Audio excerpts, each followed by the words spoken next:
6 o'clock tonight, an inmate's mother demanding answers. Her son was killed inside a federal prison in Jessup. WJCL 22 News' Lydia Blackstone speaking with her exclusively about her plea to investigators. He said, Mama said, I'll call you back later if I can. But the next call I get is that morning, and they told me to come to the hospital down there, and I already know what it was. I just had this feeling. Regina Kastner called her son one last time on June 28th. The call coming out of a federal prison in Jessup. Her son, Arthur Valley, dead after an incident behind bars. 37-year-old Arthur, also known as Frank, was serving time for dealing meth. Well, he's like all kids. I mean, he's done things, that he shouldn't have done. But, I mean, he was really a good person. Yeah, he was in there for drugs, but, okay, they're supposed to protect you. A 10-year sentence turned into a life sentence, but his mother still doesn't know what happened. They sent me a letter apologizing, but no details. When it comes to you not having an answer about how your son died, what's that been like? It's been awful. The incident is still under investigation by the FBI. I called the Wayne County Coroner's Office. They shared the cause of death, blunt force trauma, but unable to give all the answers.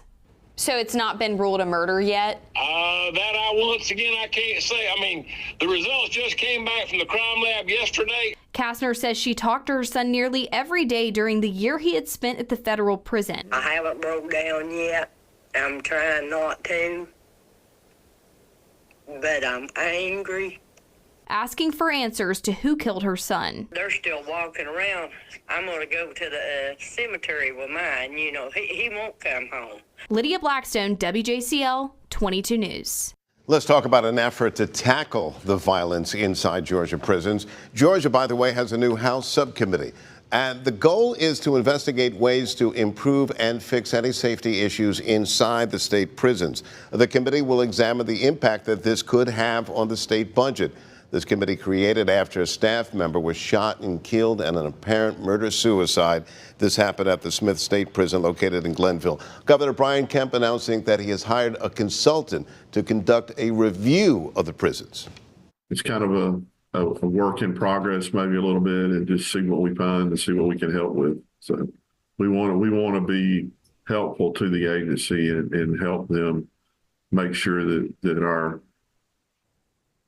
prison system is as secure as it can be and it needs to be.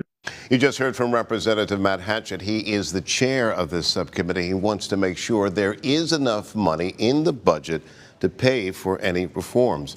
A pedestrian is